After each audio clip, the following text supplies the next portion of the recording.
اس وقت ہمارے ساتھ احسن اقبال صاحب موجود ہے. بہت شکریہ اسلام آباد آنے کا اور یہاں پر آپ کا مصروف دن. ہم نے کہا آپ سے ملے. سیکرٹری جنرل نون لیگ، یہ بتائیے گا کہ کیا پنجاب میں نون لیگ جو ہے وہ دیگر جماعتوں کے ساتھ اتحاد میں جا رہی ہے الیکشن میں؟ دیکھیے، اگلے الیکشن میں ہر انتخابی جماعت اپنے انتخابی منشور کے ساتھ الیکشن لڑے گی. مسلم لیگ نون کے پاس بھی اس کا پروگرام ہے، اس کا ویژن ہے. البتہ ہم چاہتے ہیں کہ پاکستان کے اندر جو مستقبل کے چیلنجز ہیں ان کے حوالے سے جو ایک وسیع البنیاد مفاہمت کی سیاست پیدا ہوئی ہے، اس جذبے کو آپس میں انتخابی سیاست کے باوجود برقرار رکھا جائے. تو ہم نہیں چاہتے کسی قسم کی تلخی ہو. ہر جماعت کا حق ہے کہ وہ الیکشن لڑے. کہیں اگر وہ ضروری سمجھے تو وہ آپس میں سیٹ ایڈجسٹمنٹ کر سکتے ہیں، لیکن ہر سیاسی جماعت اپنے اپنے منشور کے اوپر الیکشن لڑے گی. اسی طرح مسلم لیگ نون بھی اپنے اقتصادی منشور کے اوپر الیکشن لڑے گی، اور ہم چاہتے ہیں کہ اس الیکشن میں قوم ہمیں بھرپور مینڈیٹ دے تاکہ ہم ایک اکثریت حاصل کر کے پاکستان کے جو معیشت کو درست کرنے کے اقدامات ہیں وہ اٹھا سکیں. البتہ نواز شریف صاحب کہہ چکے ہیں کہ اگر ہمیں 2/3 اکثریت بھی ملتی ہے، ہم پھر بھی پی ڈی ایم جماعتیں اور وہ جماعتیں جو ہمارے ساتھ تھیں اپوزیشن میں، ہم ان کے تعاون کے ساتھ حکومت بنانے کو ترجیح دیں گے تاکہ ملک کے اندر ایک وسیع البنیاد حکومت ہو، اور وہ وسیع البنیاد حکومت ان اصلاحات پر عمل کر سکے جن کی ملک کو ضرورت ہے. بلاول صاحب کہہ رہے ہیں کہ جی نون لیگ لیول پلینگ فیلڈ نہیں دے رہی، اس کو کیسے آپ رسپونڈ کریں گے؟ دیکھیں، انتخابی سیاست میں اس طرح کے چٹکلے چلتے رہتے ہیں. میں سمجھتا ہوں کہ ہم نے 16 ماہ ان کے ساتھ کام کیا ہے، اور ملک اس وقت تلخیوں کا متحمل نہیں ہو سکتا. ہم سب کو اپنے اپنے منشور کی بات کرنی چاہیے اور ایک دوسرے کے ساتھ تلخی بڑھانے سے گریز کرنا چاہیے. اور نواز شریف صاحب کی ایک بہت اہم پریس کانفرنس آئی ہے جن کے انہوں نے نام لیے ہیں. کیا ان ناموں جن میں سٹنگ جو ہے وہ جسٹس حضرات بھی ہیں، کیا احتساب ہو پائے گا؟ آپ کیا سمجھتے ہیں؟ کیونکہ آپ یہاں پر ہی موجود رہے ہیں، اس گورنمنٹ میں موجود رہے ہیں، تمام مشکلات آپ نے دیکھی ہیں. پریکٹیکلی آپ اس کو کیسے دیکھتے ہیں؟ دیکھیں، میں ذاتی طور پہ سمجھتا ہوں کہ ہمیں نیلسن منڈیلا سے سبق سیکھنا چاہیے. انہوں نے احتساب بھی کیا لیکن ملک کے اندر تلخیوں کو بھی کم کیا.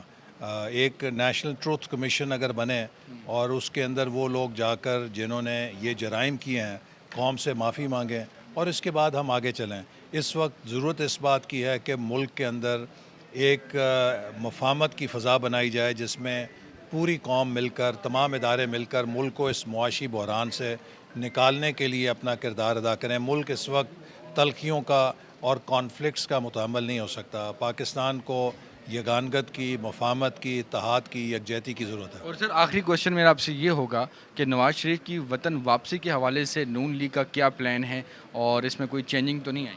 جی، انشاءاللہ 21 اکتوبر کو نواز شریف صاحب واپس آئیں گے اور مسلم لیگ نون بھرپور اس موقع پہ ان کا استقبال کرے گی، اور مینار پاکستان کے اوپر ان کے لیے استقبال میں ایک تاریخی جلسہ کرنے کا فیصلہ ہوا ہے جس سے وہ خطاب کرنے کی انہیں دعوت دی جائے گی. اور میں سمجھتا ہوں کہ نواز شریف صاحب ایک ایسے موقع پر پاکستان آ رہے ہیں کہ جہاں پاکستان کو ان جیسی قدآور شخصیت کی ضرورت ہے. وہ سینئر اسٹیٹسمین ہیں اور ان کے لیے اس وقت سٹیج تیار ہے کہ وہ ایک ہیلر کا کردار ادا کریں. وہ قوم کو دوبارہ مفاہمت کی طرف، قوم کو یکجہتی کی طرف اور قوم کو اس معاشی ویژن کی طرف گامزن کریں جس کو ہم نے ان کی قیادت میں 2013 اور 2018 کے درمیان پاکستان کے لیے کامیابی سے چلایا تھا. سر نیب کیسز آپ نے بھی فیس کیے ہیں اور آپ جیلوں میں بھی آپ نے جیلیں بھی کاٹی ہیں، تو جو بندیال صاحب جاتے جاتے جو ترمیم کر کے گئے ہیں، جو نیب امینڈمنٹ کے حوالے سے جو فیصلہ دے کے گئے ہیں، اب آپ کی جوڈیشری سے کیا توقعات ہیں؟ کیا سمجھتے ہیں کہ کیا نیب کا ادارہ ہونا چاہیے یا اس حوالے سے آپ کی کیا رائے؟ دیکھیے، نیب کی جو موجودہ شکل ہے یہ جنرل مشرف نے احتساب کے لیے نہیں بلکہ سیاسی انتقام کے لیے بنائی تھی.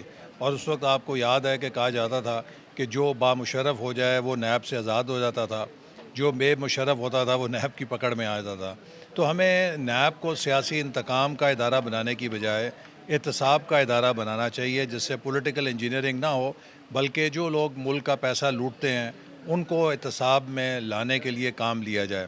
جو نیب کا قانون بحال ہوا ہے اس سے میں تو ذاتی طور پہ متاثر نہیں ہوتا، کیونکہ میں نے ہائی کورٹ میں خود کہا تھا کہ میں چاہتا ہوں کہ میرا مقدمہ پرانے قانون کے تحت چلایا جائے اور الحمدللہ اسی کے تحت میری بریت ہوئی ہے. اسی طرح مریم نواز صاحبہ کی بھی جو بریت ہے وہ میرٹ کے اوپر ہوئی ہے. شہباز شریف صاحب کی بھی بریت میرٹ کے اوپر ہوئی ہے. تو ہمارے زیادہ تر کیسز میں ہم بری میرٹ کے اوپر ہوئے ہیں اور باقی جو نیب کی کارروائی ہے وہ ہم بھگت چکے ہیں. اب اگر یہ قانون بحال ہوا ہے تو اس پر تو فکر مند پی ٹی آئی کو، اس کے وزراء کو اور وزیر اعظم کو ہونا چاہیے کہ ان کے کیسز اب اسی قانون کے تحت چلیں گے جس کو انہوں نے اپنے فرمائش سے بحال کیا ہے. یہ وہی اسی قسم کی حماقت ہے جیسی عمران خان صاحب نے پنجاب اور خیبر پختونخوا کی اپنی حکومتیں خود اپنے ہاتھ سے ختم کر کے اپنے لیے مصیبت کھڑی کر لی، اور اب انہوں نے پرانا نیب کا کالا قانون خود اپنی پٹیشن پہ بحال کرا کے اپنے لیے شاید نئی مصیبت کھڑی کر لی ہے. Thank you very much.